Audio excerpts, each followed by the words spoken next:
Russia launched a wave of drone attacks on Ukraine overnight. That happened just hours after leaders from several European countries demanded a 30-day unconditional ceasefire. Crystal Gumansing is in our London bureau tracking the details here. So, Crystal, where do peace efforts stand amid these new attacks? Well, even in light of those attacks this morning and overnight, the focus is on the potential for critical peace talks to get underway this week in Turkey. Now, the focus really is on whether the Russian President Vladimir Putin will attend those peace talks. Now, we have heard from the Kremlin spokesperson Dmitry Peskov, and he said that Putin is serious about the peace talks, but he did not say if Putin would attend those talks in person.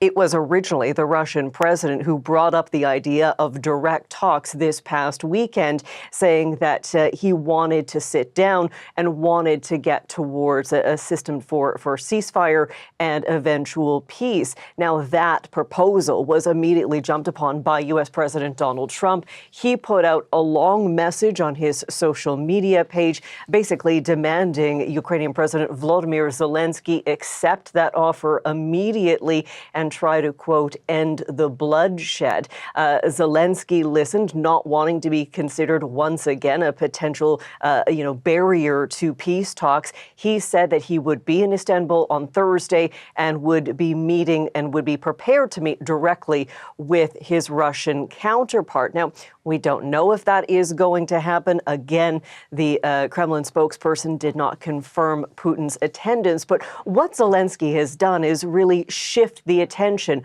away from Ukraine and on to Russia, saying Ukraine is prepared to sit down. It was proposed by the Russian president, and he is willing to have those direct talks.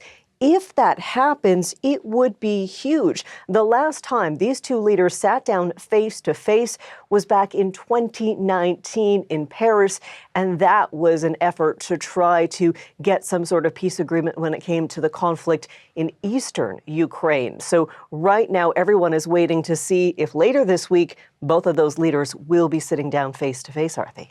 And Crystal, European leaders are meeting in London to hammer out the details of a ceasefire proposal. You touched on that. Tell us a little bit more about what's happening there. Yeah, so we have a number of officials here in the UK. It is being hosted by the Secretary of Foreign Affairs, David Lammy. He is meeting with officials from across Europe, Germany, France, Spain, Poland, the EU. We did hear from Kaja Kallas, the EU's top diplomat. She's saying that, Russia is playing games right now.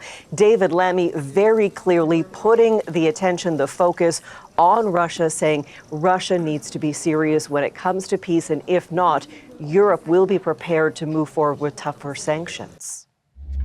We in Europe, of course, will prepare for any peace, and that will be a substantial part of our discussions this morning.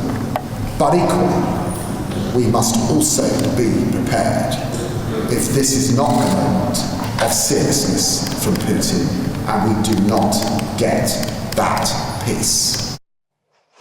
We have heard from U.S. President Donald Trump saying that he thinks that there will be good things to come if those two parties do meet in Turkey later in the week, Arthi. Okay, thank you for this, Crystal. That is Crystal Gumansing reporting from London.